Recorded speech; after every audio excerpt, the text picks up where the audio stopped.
ਸਤਿ ਸ਼੍ਰੀ ਅਕਾਲ। न्यूज़ देख रहे देश विदेश से सारे दर्शकों का स्वागत। मैं ਤੁਹਾਡਾ ਰੁਮਨ ਬਾਜਵਾ। ਖਬਰਾਂ ਦਾ ਵਿਸਥਾਰ ਕਰਾਂਗੇ, ਪਰ ਸਭ ਤੋਂ ਪਹਿਲਾਂ ਇੱਕ ਨਜ਼ਰ ਹੁਣ ਤੱਕ ਦੀਆਂ ਹੈਡਲਾਈਨਸ ਤੇ। भारतीय विदेश मंत्री एस जयशंकर 28 मई तक अमरीका दौरे से। कोविड संकट दरमियान विदेश मंत्री जयशंकर का यह महत्वपूर्ण दौरा, कई अहम मुद्दों पर होगी चर्चा। प्रोफेसर मोहन सिंह मैमोरीयल फाउंडेशन वालों कामा गाटा मारू की 107वीं वरेगंढ मौके महान योद्धा नूं कीता गया याद। ਵੱਖ-ਵੱਖ सियासी हस्तियां वालों श्रद्धा के फुल भेंट। बीसी सरकार वालों नस्लवाद विरोध एक्ट बनाने की गल। यूनाइटेड सिक्स ਅਤੇ Sikh motorcycle club of Ontario वालों फ्रंटलाइन वर्करां ਲਈ खास उपराला। ग्लीडन गुरुद्वारा साहिब विच मास्क ਅਤੇ सैनिटाइजर डोनेशन ड्राइव का कीता गया आयोजन। ਤੇ ਕੈਨੇਡਾ ਵਿੱਚ ਵੱਡੇ ਪੱਧਰ ਤੇ ਟੀਕਾਕਰਨ ਮੁਹਿੰਮ ਜਾਰੀ। ਹੁਣ ਤੱਕ 20 ਮਿਲੀਅਨ ਤੋਂ ਵੱਧ ਟੀਕੇ ਦੀਆਂ ਖੁਰਾਕਾਂ ਵੰਡੀਆਂ। ਭਾਰਤੀ ਵਿਦੇਸ਼ ਮੰਤਰੀ ਐਸ ਜयशंकर 28 ਮਈ ਤੱਕ ਅਮਰੀਕਾ ਦੌਰੇ ਤੇ ਨੇ। ਸੰਯੁਕਤ ਰਾਸ਼ਟਰ ਵਿੱਚ ਭਾਰਤ ਦੇ ਰਾਜਦੂਤ ਟੀ.ਐਸ. ਤਿਰੂਮੂਰਤੀ ਨੇ ਟਵੀਟ ਕਰਕੇ ਜਾਣਕਾਰੀ ਦਿੱਤੀ ਹੈ। ਉਨ੍ਹਾਂ ਕਿਹਾ ਕਿ 1 ਜਨਵਰੀ 2021 ਨੂੰ ਸੰਯੁਕਤ ਰਾਸ਼ਟਰ ਸੁਰੱਖਿਆ ਪਰਿਸ਼ਦ ਵਿੱਚ ਭਾਰਤ ਦੇ ਦਾਖਲੇ ਤੋਂ ਬਾਅਦ ਵਿਦੇਸ਼ ਮੰਤਰੀ ਪਹਿਲੀ ਵਾਰ ਨਿਊਯਾਰਕ ਆਏ ਨੇ। ਕੋਵਿਡ ਸੰਕਟ ਦੇ ਵਿੱਚ ਵਿਦੇਸ਼ ਮੰਤਰੀ ਜयशंकर ਦਾ ਇਹ ਦੌਰਾ ਭਾਰਤ ਦੀ ਵੈਕਸੀਨ ਲੋੜਾਂ ਦੇ ਲਿਹਾਜ਼ ਨਾਲ ਵੀ ਮਹੱਤਵਪੂਰਨ ਮੰਨਿਆ ਜਾ ਰਿਹਾ ਹੈ। खास तौर पर अजय विच जदों अमरीका 8 करोड़ वैक्सीन डोज उपलब्ध कराने का ऐलान कर चुका है। अजय विच भारत की कोशिश उसका बड़ा हिस्सा हासिल करने की होगी। जयशंकर की अमरीकी विदेश मंत्री टोनी ब्लिंकन, संयुक्त राष्ट्र महासकत्तर एंटोनियो गुतरेस और बाइडन सरकार के होर आला अधिकारियों नाल मुलाकात होनी है। वैक्सीन लई कच्चे माल की पूर्ति तेज करने ते जोर। अमरीकी राष्ट्रपति जो बाइडन ने जनवरी च सत्ता सांभण तो बाद भारत के किसी सीनियर मंत्री की यह पहली यात्रा है। जयशंकर वाशिंगटन विच अमरीकी विदेश मंत्री एंटनी ब्लिंकन दे नाल चर्चा करनगे। वो अमरीकी मंत्री मंडल के मैंबरां ते उत्थों दे प्रशासन के सीनियर अधिकारियों के नाल दो पक्षी चर्चा करनगे। प्रोफेसर मोहन सिंह मैमोरीयल फाउंडेशन वालों कामा गाटा मारू की 107वीं वरेगंढ मनाई गई। इस मौके वैनकूवर विखे समुद्री कंढे ते मोमबत्तियां जगा के कामा गाटा मारू जहाज के मुसाफरां नूं सजदा कीता गया। पेश है एक रिपोर्ट। 23 मई 1914 ਨੂੰ 370 ਭਾਰਤੀ, ਜਿਨ੍ਹਾਂ ਵਿੱਚ ਸਿੱਖ, ਮੁਸਲਿਮ ਅਤੇ ਹਿੰਦੂ ਸ਼ਾਮਿਲ ਸਨ, ਭਾਰਤ ਤੋਂ ਕਾਮਾ ਗਾਟਾ ਮਾਰੂ ਜਹਾਜ਼ ਰਾਹੀਂ ਕੈਨੇਡਾ ਵਿੱਚ ਦਾਖਲ ਹੋਣ ਲਈ ਵੈਨਕੂਵਰ ਹਾਰਬਰ ਦੇ ਕੰਢੇ ਤੇ ਪਹੁੰਚੇ ਸਨ। ਪਰ ਬਰਤਾਨੀਆ ਹਕੂਮਤ ਦੀ ਨਸਲਵਾਦੀ ਪੁਲਿਸ ਨੇ ਇਨ੍ਹਾਂ ਭਾਰਤੀਆਂ ਨੂੰ ਇੱਥੇ ਉਤਰਨ ਦੀ ਆਗਿਆ ਨਹੀਂ ਸੀ ਦਿੱਤੀ ਅਤੇ 23 ਜੁਲਾਈ 1914 ਨੂੰ ਕਾਮਾ ਗਾਟਾ ਮਾਰੂ ਯਾਤਰੀਆਂ ਨੂੰ ਵਾਪਸ ਜਾਣ ਲਈ ਮਜਬੂਰ ਕਰ ਦਿੱਤਾ ਗਿਆ ਸੀ। इस मौके कामा गाटा मारू दुखान ते दुख जाहिर करदियां प्रोफेसर मोहन सिंह मैमोरीयल फाउंडेशन के बानी साहिब थिंद ने कहा कि भावें फैडरल गवर्नमेंट, बीसी सरकार अते सिटी ऑफ वैनकूवर वालों इस घटना संबंधी माफी मांग ली गई है, पर असीं मंग करदे हां कि इन्हां योद्धियां, गदरी बाबियां अते साडे महान विरसे संबंधी इतिहास नूं बीसी दे स्कूलां अते कॉलेजां दे सिलेबस विच शामिल कीता जाए।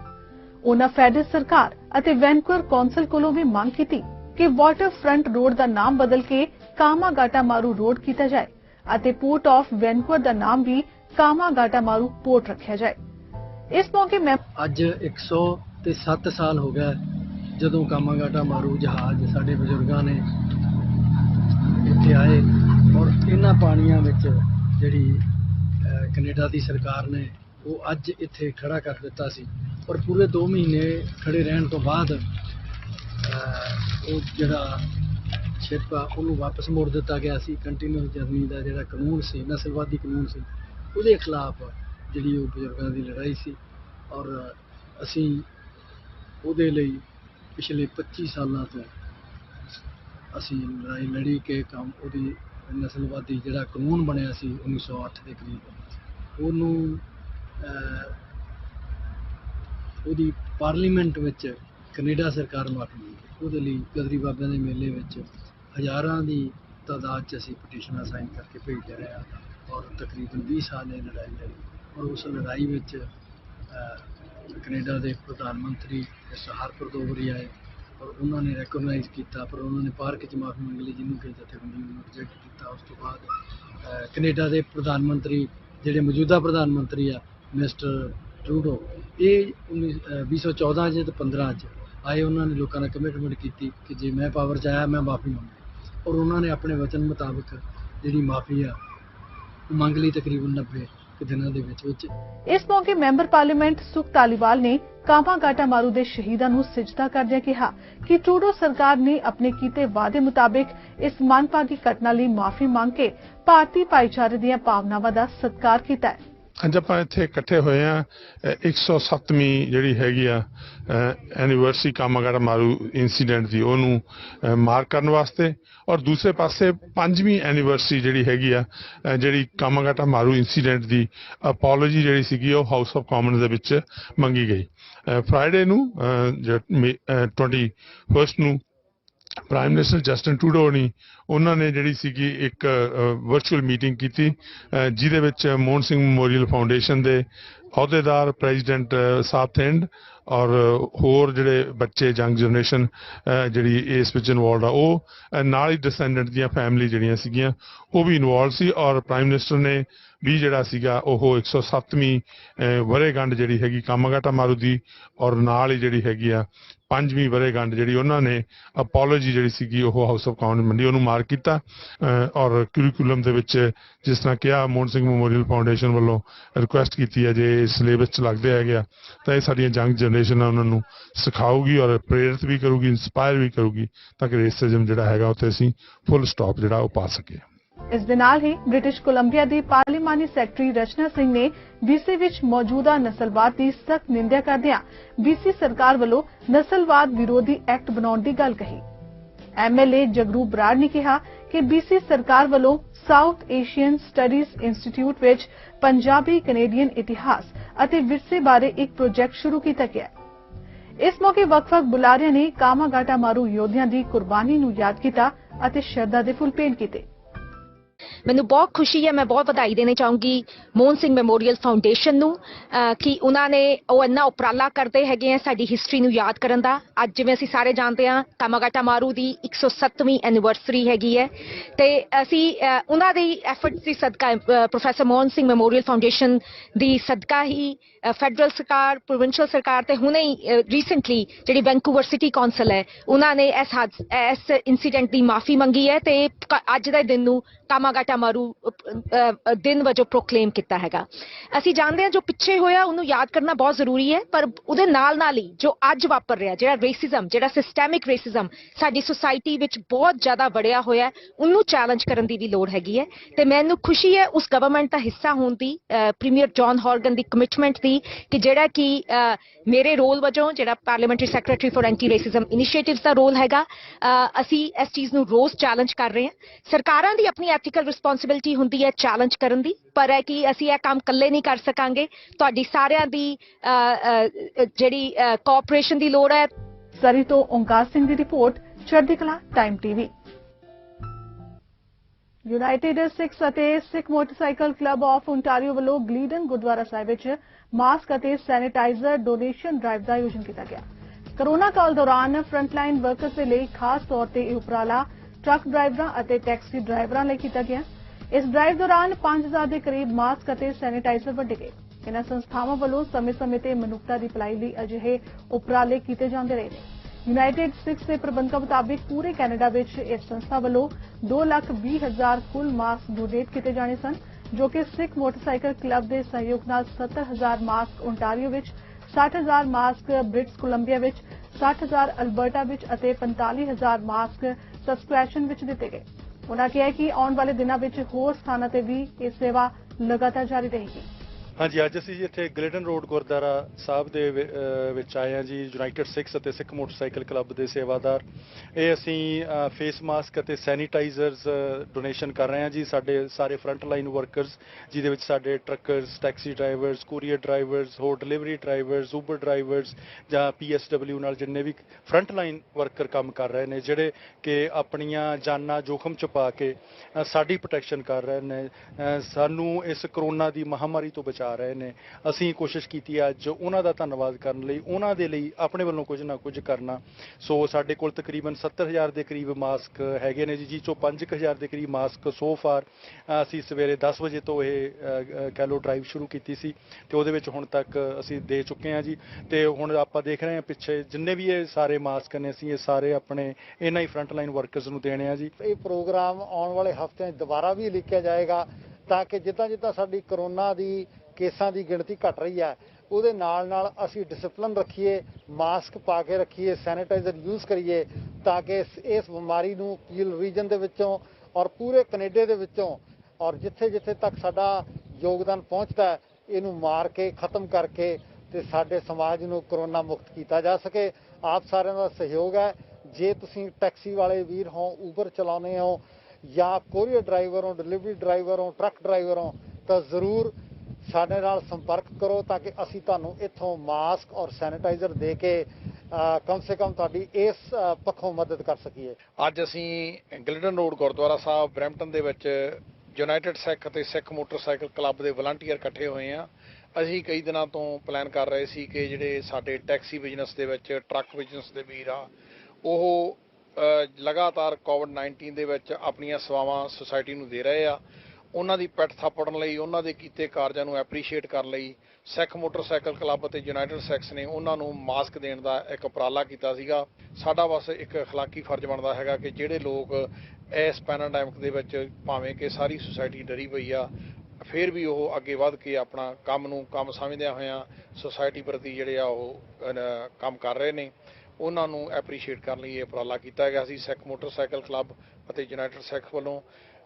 ਅੱਜ ਜਿੰਨੇ ਕੁ ਮਾਸਕ ਨਿਕਲ ਜਾਣਗੇ ਆਉਣ ਵਾਲੇ ਦਿਨਾਂ ਦੇ ਵਿੱਚ ਫਿਰ ਵੀ ਕਿਸੇ ਦਿਨ ਪਹਿਲਾਂ ਸੁਸਾਇਟੀ ਨੂੰ ਦੱਸ ਕੇ, ਭਾਈਚਾਰੇ ਨੂੰ ਦੱਸ ਕੇ ਫਿਰ ਇੱਕ ਥਾਂ ਦੇ ਉੱਤੇ ਹੋਰ ਇਸ ਤਰ੍ਹਾਂ ਦੀ ਸਟਾਲ ਲਾਈ ਜਾਊਗੀ ਜਿੱਥੋਂ ਮਾਸਕ ਅਤੇ ਜਿਹੜੀ ਆ ਸੈਨੀਟਾਈਜ਼ਰ ਪ੍ਰੋਵਾਈਡ ਕੀਤੇ ਜਾ ਸਕਣ। ਟੋਰਾਂਟੋ ਦੇ ਮੇਅਰ ਜੌਨ ਟੋਰੀ ਨੇ ਟੋਰਾਂਟੋ ਸਿਟੀ ਹਾਲ ਵਿੱਚ ਪੌਪ ਅਪ ਵੈਕਸੀਨ ਕਲੀਨਿਕ ਦਾ ਦੌਰਾ ਕੀਤਾ। ਇਸ ਦੌਰਾਨ ਉਹਨਾਂ ਨੇ ਸਿਟੀ ਆਫ ਟੋਰਾਂਟੋ ਅੰਦਰ ਵੈਕਸੀਨ ਪ੍ਰਕਿਰਿਆ ਬਾਰੇ ਜਾਣਕਾਰੀ ਦਿੱਤੀ ਅਤੇ ਵੱਧ ਤੋਂ ਵੱਧ ਸ਼ਹਿਰ ਵਾਸੀਆਂ ਨੂੰ ਵੈਕਸੀਨ ਲੈਣ ਲਈ ਉਤਸ਼ਾਹਿਤ ਕੀਤਾ। ਉਹਨਾਂ ਦੱਸਿਆ ਕਿ ਹੌਟਸਪੌਟ ਖੇਤਰਾਂ ਅੰਦਰ ਵੈਕਸੀਨ ਲਈ 19,000 ਤੋਂ ਵੱਧ ਨਿਯੁਕਤੀਆਂ ਕੀਤੀਆਂ ਜਾ ਰਹੀਆਂ ਨੇ। I'm joined by Dr. Kevin Smith, the CEO of the UHN, which is one of our most distinguished among many healthcare organizations that has hospital brand names well known to you, Toronto General, Toronto Western, Mount Sinai, and with Councillor Joe Cressy, the chair of the Board of Health.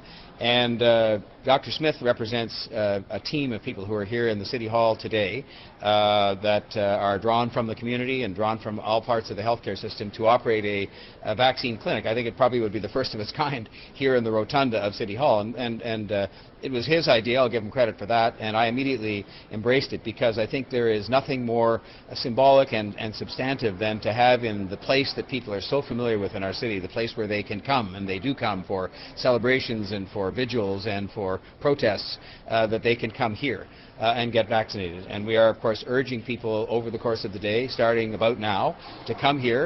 The province, Premier Ford and others have lowered the age of eligibility to 12 plus for those who wish to get vaccinated, so that we're encouraging families to come here as part of the cause that we're all engaged in, which is to get people to get vaccinated so that we can keep people healthy, most of all, but also so that we can reach those threshold levels put in place by the province to allow the city to open again. Canada ਦੇ deputy medical ਅਧਿਕਾਰੀ doctor Harvard ਨਜ਼ੂ ਨੇ Canada ਅੰਦਰ vaccine ਪ੍ਰਬੰਧਨ ਬਾਰੇ ਜਾਣਕਾਰੀ ਦਿੱਤੀ ਹੈ। ਉਹਨਾਂ ਵੈਕਸੀਨੇਸ਼ਨ ਪ੍ਰਕਿਰਿਆ ਨੂੰ ਲੈ ਕੇ ਵੱਡਾ ਪੱਖ ਉਜਾਗਰ ਕੀਤਾ ਹੈ। ਡਾਕਟਰ ਨਜ਼ੂ ਦਾ ਕਹਿਣਾ ਹੈ ਕਿ ਕੈਨੇਡਾ ਵਿੱਚ ਅੰਤਰਰਾਸ਼ਟਰੀ ਬਾਰਡਰ ਖੁੱਲ੍ਹਣ ਤੋਂ ਪਹਿਲਾਂ ਮੁਲਕ ਅੰਦਰ ਵੈਕਸੀਨ ਪ੍ਰਕਿਰਿਆ ਨੂੰ ਮੈਨੇਜ ਕਰਨਾ ਅਤੇ ਨਾਗਰਿਕਾਂ ਨੂੰ ਵੈਕਸੀਨ ਦੇਣਾ ਬੇहद ਜ਼ਰੂਰੀ ਹੈ। Well, first of all, I would say that we all recognize that Canada is a big country, and so it's difficult to put out guidance at the federal level that really applies to the whole of the country because, you know, one region can certainly vary compared to another region. Having said that, in terms of the I would say aspirational goals that we put forward in terms of vaccination coverage. Certainly we relied on our modeling experts. You know, lots of assumptions in there. If you saw our presentation a few weeks ago in terms of looking at different metrics. But at the end of the day, I think we're good. At least it's something that Canadians, I think, can relate to in terms of a target to shoot for the 1 dose and then 2 doses. And as we've always said, and I think that's what's playing out with the provinces and territories as well, is the fact that it's not just about the vaccine coverage alone. We want to vaccinate as many Canadians as soon as possible, you know, with 1 dose and then 2 doses. But in terms of opening up and, you know, loosening of restrictions, public health measures, that also depends on the local situation. You know, the epidemiology, you know, what's happening with community transmission, or what's happening with the healthcare system. Is it being overloaded or not? So, you know, those are all the factors in play that Manitoba ਦੇ premier Brian ਪੈਲਿਸਟਰ ਨੇ province ਅੰਦਰ vaccine role out ਪ੍ਰਕਿਰਿਆ ਬਾਰੇ ਜਾਣਕਾਰੀ ਦਿੱਤੀ ਹੈ। ਉਹਨਾਂ ਦੱਸਿਆ ਕਿ ਅਮਰੀਕਾ ਦੇ ਰਾਸ਼ਟਰਪਤੀ ਜੋ ਬਾਈਡਨ ਨੂੰ ਕੈਨੇਡਾ ਲਈ ਹੋਰ ਵੈਕਸੀਨ ਭੇਜਣ ਦੀ ਅਪੀਲ ਕੀਤੀ ਗਈ ਹੈ। ਨਾਲ ਹੀ ਉਹਨਾਂ ਐਲਾਨ ਕੀਤਾ ਹੈ ਕਿ ਪ੍ਰੋਵਿੰਸ ਅੰਦਰ ਕੋਰੋਨਾ ਵਾਇਰਸ ਦੀ ਸਥਿਤੀ ਨਾਲ ਨਜਿੱਠਣ ਲਈ ਹੋਰ ਜਨਤਕ ਪਾਬੰਦੀਆਂ ਲਾਗੂ ਕੀਤੀਆਂ ਗਈਆਂ ਹਨ। Like all border states and provinces, Manitoba and North Dakota have really strong ties. After all, 90% of Canadians live within a short distance of the border with the United States, and now that we're in a pandemic, that border should not be used to keep the cure for COVID out, but it is. About a month ago, North Dakota Governor Doug Burgum and I reached an agreement to have Manitoba truckers vaccinated in North Dakota. It was a good first step. We've now got over 1,000 truckers that have been vaccinated as a result. More to come. We led the way. Other provinces and states have followed suit as well. That's good news. Saskatchewan's working with North Dakota. Alberta's working with Montana. Ontario with Michigan, so on and so forth. But the best solution is not to have Canadians going across the border in small numbers for vaccines.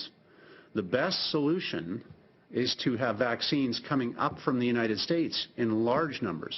Canada ਦੇ ਪ੍ਰਧਾਨ ਮੰਤਰੀ Justin Trudeau ਨੂੰ ਉਸ ਵਿਹਾਰ ਲਈ Italian Canadian ਤੋਂ ਮਾਫੀ ਮੰਗਣੀ ਚਾਹੀਦੀ ਹੈ ਜੋ ਦੂਜੇ ਵਿਸ਼ਵ ਯੁੱਧ ਦੌਰਾਨ ਉਹਨਾਂ ਦੇ ਨਾਲ ਕੀਤਾ ਗਿਆ।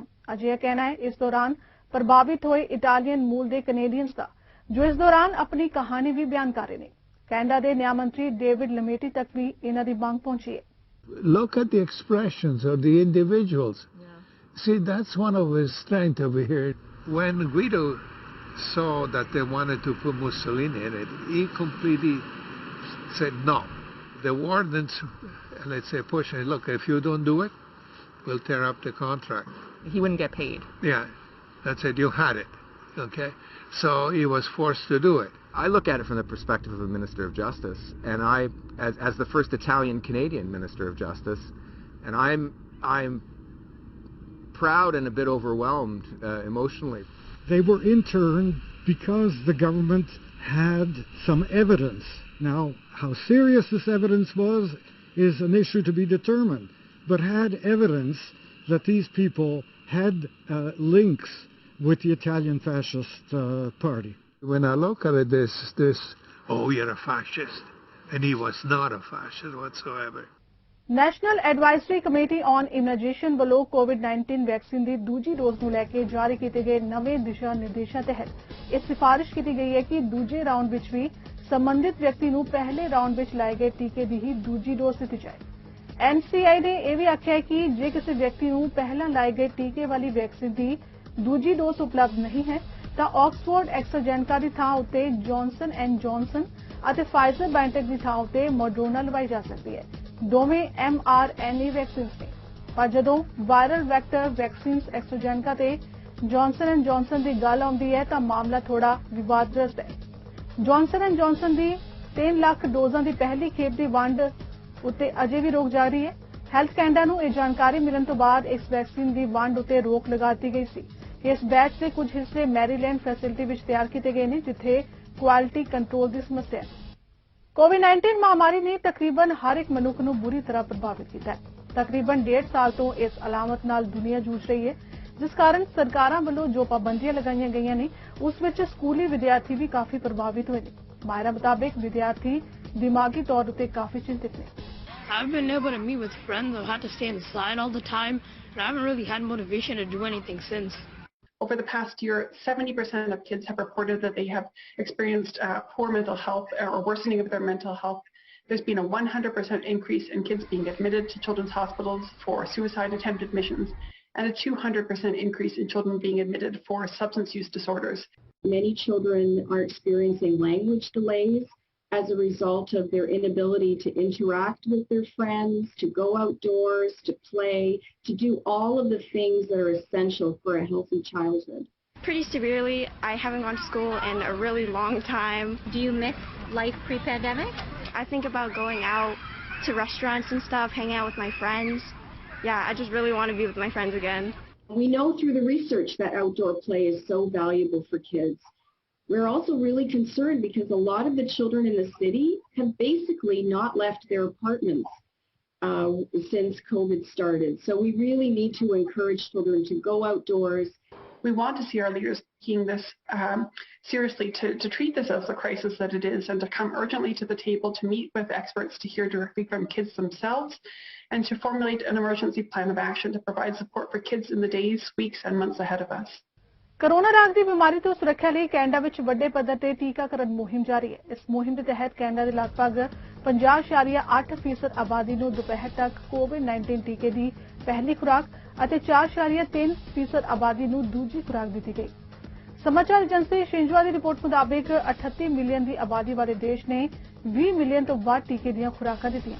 कैनेडा की पब्लिक सेहत एजेंसी मुताबिक पिछले हफ्ते असीं कोविड-19 टीकिਆਂ ਦੀ वंड ਅਤੇ ਟੀਕਾਕਰਨ ਕਵਰੇਜ ਵਿੱਚ ਕੁਝ ਅਦਭੁਤ ਮੀਲ ਪੱਥਰ ਦਰਸਾਏ, ਜਿਸ ਵਿੱਚ ਹਫ਼ਤੇ ਦੇ ਅਖੀਰ ਤੋਂ ਪਹਿਲਾਂ ਟੀਕੇ ਦੀਆਂ 4.5 ਮਿਲੀਅਨ ਖੁਰਾਕਾਂ ਦੀ ਡਿਲੀਵਰੀ ਅਤੇ ਦੇਸ਼ ਭਰ ਵਿੱਚ ਲਗਭਗ 20 ਮਿਲੀਅਨ ਟੀਕੇ ਪਹੁੰਚਾਉਣਾ ਸ਼ਾਮਿਲ ਹੈ। ਮੁੱਖ ਜਨ ਸਿਹਤ ਅਧਿਕਾਰੀ ਡਾਕਟਰ ਥੈਸਾ ਟੈਮ ਨੇ ਸ਼ਨੀਵਾਰ ਨੂੰ ਕਿਹਾ ਕਿ ਜਿਵੇਂ ਕਿ ਟੀਕਿਆਂ ਦੀ ਵੰਡ ਤੇਜ਼ ਗਤੀ ਨਾਲ ਜਾਰੀ ਹੈ, ਇਸ ਨਾਲ ਇਹ ਆਸ ਵੱਧ ਰਹੀ ਹੈ ਕਿ ਕੋਵਿਡ-19 ਟੀਕਾਕਰਨ ਦੁਆਰਾ ਵਿਆਪਕ ਅਤੇ ਸਥਾਈ ਜੋੜ ਪ੍ਰਾਪਤ ਕੀਤੀ ਜਾ ਸਕੇ। ਟੈਮ ਨੇ ਅੱਗੇ ਕਿਹਾ ਕਿ ਤਰਜੀਹ ਵਾਲੇ ਟੀਕਾਕਰਨ ਦੇ ਟੀਚਿਆਂ ਵਾਲੇ ਸਮੂਹਾਂ ਵਿੱਚ ਲਾਭ ਵੇਖੇ ਜਾ ਰਹੇ ਨੇ ਅਤੇ ਜਿਵੇਂ-ਜਿਵੇਂ ਪੂਰੇ ਕੈਨੇਡਾ ਵਿੱਚ ਵੈਕਸੀਨ ਕਵਰੇਜ ਵਧਦੀ ਹੈ, ਅਸੀਂ ਆਉਣ ਵਾਲੇ ਹਫ਼ਤਿਆਂ ਅਤੇ ਮਹੀਨਿਆਂ ਵਿੱਚ ਕੈਨੇਡੀਅਨਾਂ ਦੀ ਸੁਰੱਖਿਆ ਲਈ ਹੋਰ ਲਾਭ ਦੀ ਉਮੀਦ ਕਰ ਸਕਦੇ ਹਾਂ। ਕੈਨੇਡਾ ਵਿੱਚ ਗੈਂਗਵਾਰ 'ਚ ਹੋ ਰਹੀ ਪੰਜਾਬੀ ਨੌਜਵਾਨਾਂ ਦੀ ਕਤਲੋ-ਗਾਰਤ ਲਗਾਤਾਰ ਜਾਰੀ ਹੈ। ਪਿਛਲੇ ਦਿਨੀ ਬ੍ਰਿਟਿਸ਼ ਕੋਲੰਬੀਆ ਦੇ ਸ਼ਹਿਰ ਬਰਨਬੀ ਵਿੱਚ ਮਾਰੇ ਗਏ ਜਸਕੀਰਤ ਕਾਲਗਟ ਤੇ ਭਰਾ ਗੁਰਕੀਰਤ ਕਾਲਗਟ ਗੈਰੀ ਨੂੰ ਬੀਤੇ ਸ਼ਨੀਵਾਰ ਅਲਬਰਟਾ ਦੇ ਸ਼ਹਿਰ ਕੈਲਗਰੀ ਵਿੱਚ ਕਤਲ ਕਰ ਦਿੱਤਾ ਗਿਆ। ਜਸਕੀਰਤ ਕਾਲਗਟ ਬ੍ਰਦਰਸ ਕੀਪਰਸ ਗੈਂਗ ਨਾਲ ਸੰਬੰਧਿਤ ਹੈ। ਕਤਲ ਕੀਤੇ ਗਏ ਇਹ ਦੋਵੇਂ ਸਕੇ ਭਰਾਵਾਂ ਦਾ ਪਿਛੋਕੜ ਪੰਜਾਬ ਦੇ ਹੁਸ਼ਿਆਰਪੁਰ ਜ਼ਿਲ੍ਹੇ ਨਾਲ ਹੈ। ਮਾਰਚ ਮਹੀਨੇ ਦੇ ਦੋ ਹੋਰ ਸਕੇ ਭਰਾਵਾਂ ਜੋਬਨ ਅਤੇ ਚੇਤਨ ਢੀਂਡਸਾ ਦਾ ਵੀ ਰਿਚਮੰਡ ਵਿਖੇ ਕਤਲ ਕਰ ਦਿੱਤਾ ਗਿਆ ਸੀ। ਇਸ ਦੇ ਨਾਲ ਹੀ ਬ੍ਰਿਟਿਸ਼ ਕੋਲੰਬੀਆ ਵਿੱਚ ਵੀ ਗੈਂਗਵਾਰ ਵਿੱਚ ਦੋ ਹੋਰ ਕਤਲ ਹੋਏ ਨੇ। ਕੈਨੇਡਾ ਵਿੱਚ ਪੰਜਾਬੀ ਨੌਜਵਾਨਾਂ ਨਾਲ ਸੰਬੰਧਿਤ ਦਰਜਨਾਂ ਗੈਂਗ ਸਰਗਰਮ ਰਹੀਆਂ ਨੇ, ਜਿਨ੍ਹਾਂ ਵਿੱਚ Dhak Duhre, Punjabi mafia, independent soldier, Sangera crime group, Malli Buttar coalition, brothers keepers ਅਤੇ ਕੰਗ ਕ੍ਰਾਈਮ ਗਰੁੱਪ ਸ਼ਾਮਿਲ ਨੇ। ਇਹ ਵੀ ਦੱਸਣਯੋਗ ਹੈ ਕਿ ਇਸ ਸਾਲ ਕੈਨੇਡਾ ਵਿੱਚ ਹੁਣ ਤੱਕ ਦਰਜਨ ਤੋਂ ਵੱਧ ਗੈਂਗਵਾਰ ਵਾਰਦਾਤਾਂ ਵਾਪਰ ਚੁੱਕੀਆਂ ਨੇ। ਕੋਵਿਡ-19 ਮਹਾਮਾਰੀ ਵਿੱਚ ਮਨੁੱਖਤਾ ਦੀ ਸੇਵਾ ਵਿੱਚ ਹਮੇਸ਼ਾ ਮੋਹਰੀ ਰਹਿਣ ਵਾਲੀ ਸਮਾਜ ਸੇਵੀ ਸੰਸਥਾ 6 ਫॉर ਹਿਊਮੈਨਿਟੀ ਵੱਲੋਂ ਇੱਕ ਹੋਰ ਅਹਿਮ ਉਪਰਾਲਾ ਕਰਦਿਆਂ ਹੁਣ 12 ਸਾਲ ਤੇ ਇਸ ਤੋਂ ਵੱਧ ਉਮਰ ਵਰਗ ਦੇ ਬੱਚਿਆਂ ਲਈ ਮੁਫਤ ਕੋਵਿਡ ਵੈਕਸੀਨ ਕੈਂਪ ਲਗਾਇਆ ਜਾ ਰਿਹਾ ਹੈ। ਇਹ ਕੈਂਪ ਐਤਵਾਰ ਮਿਤੀ 30 ਮਈ ਨੂੰ ਸਵੇਰੇ 10 ਵਜੇ ਤੋਂ ਦੁਪਹਿਰ 3 ਵਜੇ ਤੱਕ ਸੈਕਰਾਮੈਂਟੋ ਬ੍ਰੈਡਸ਼ਾ ਸਿੱਖ ਸੁਸਾਇਟੀ ਗੁਰਦੁਆਰਾ ਸਾਹਿਬ ਵਿਖੇ ਲਗਾਇਆ ਜਾਏਗਾ, ਜਿਸ ਵਿੱਚ ਫਾਈਜ਼ਰ ਵੈਕਸੀਨ ਦੀ ਪਹਿਲੀ ਅਤੇ ਦੂਜੀ ਡੋਜ਼ ਦਿੱਤੀ ਜਾਏਗੀ।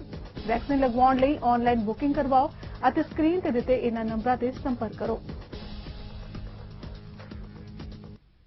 ਬੀਤੇ ਦਿਨੀ ਸਟਾਕਟਨ ਵਿੱਚ ਨਸਲਕੁਸ਼ੀ ਦਾ ਸ਼ਿਕਾਰ ਹੋਏ ਪੁਲਿਸ ਅਫਸਰ ਜਿਮੀ ਇਨ ਦੀ ਯਾਦ ਵਿੱਚ ਰਣਜੀਤ ਗਿੱਲ ਅਤੇ ਮਾਊਂਟੇਨ ਮਾਈਕ ਪੀਜ਼ਾ ਰੌਬਨਹੁੱਡ ਵੱਲੋਂ ਫੰਡ ਰੇਜ਼ਰ ਪ੍ਰੋਗਰਾਮ ਦਾ ਆਯੋਜਨ ਕੀਤਾ ਜਾ ਰਿਹਾ ਹੈ। ਪੁਲਿਸ ਅਧਿਕਾਰੀ ਜਿਮੀ ਦੇ ਪਰਿਵਾਰ ਦੀ ਮਦਦ ਤੇ ਉਹਨਾਂ ਦੀ ਹੌਸਲਾ ਅਫਜ਼ਾਈ ਲਈ ਇਹ ਫੰਡ ਰੇਜ਼ਰ ਪ੍ਰੋਗਰਾਮ ਮਿਤੀ 1 ਜੂਨ ਦਿਨ ਮੰਗਲਵਾਰ ਨੂੰ ਸਵੇਰੇ 11 ਵਜੇ ਤੋਂ ਰਾਤ 9 ਵਜੇ ਤੱਕ ਕਰਵਾਇਆ ਜਾ ਰਿਹਾ ਹੈ, ਤਾਂ ਜੋ ਸ਼ਹੀਦ ਪੁਲਿਸ ਅਫਸਰ ਜਿਮੀ ਦੇ ਪਰਿਵਾਰ ਲਈ ਵੱਧ ਤੋਂ ਵੱਧ ਫੰਡ ਇਕੱਠਾ ਕਰਕੇ ਉਹਨਾਂ ਦੀ ਆਰਥਿਕ ਮਦਦ ਕੀਤੀ ਜਾ ਸਕੇ। ਇਸ ਨੇਕ ਉਪਰਾਲੇ ਲਈ ਆਪ ਜੀ ਦੇ ਵੱਧ ਤੋਂ ਵੱਧ ਸਹਿਯੋਗ ਦੀ ਅਪੀਲ ਕੀਤੀ ਜਾਂਦੀ ਹੈ। ਖਾਲਸਾ ਕਾਲਜ ਅੰਮ੍ਰਿਤਸਰ ਅਤੇ ਜਗਤ ਪੰਜਾਬੀ ਸਭਾ ਕੈਨੇਡਾ ਵੱਲੋਂ 12 ਜੂਨ ਦਿਨ ਬੁੱਧਵਾਰ ਨੂੰ ਵੈਬ ਸੈਮੀਨਾਰ ਕਰਵਾਇਆ ਜਾ ਰਿਹਾ ਹੈ। ਸੈਮੀਨਾਰ ਦਾ ਵਿਸ਼ਾ ਸਿੱਖੀ, ਮਾਂ ਬੋਲੀ ਅਤੇ ਪੰਜਾਬੀਅਤ ਦਾ ਸਰੋਕਾਰ ਹੋਵੇਗਾ। ਇਸ ਪ੍ਰੋਗਰਾਮ ਨੂੰ ਤੁਸੀਂ ਇੰਡੀਆ ਟਾਈਮ ਸ਼ਾਮ 7 ਵਜੇ ਅਤੇ ਕੈਨੇਡਾ ਵਿੱਚ ਸਵੇਰੇ 9:30 ਵਜੇ ਦੇਖ ਸਕਦੇ ਹੋ। ਇਸ ਸੈਮੀਨਾਰ ਦਾ ਹਿੱਸਾ ਬਣਨ ਲਈ ਸਕਰੀਨ ਤੇ ਦਿੱਤੇ ਜ਼ੂਮ ਆਈਡੀ ਤੇ ਪਾਸਵਰਡ ਦਿੱਤਾ ਗਿਆ।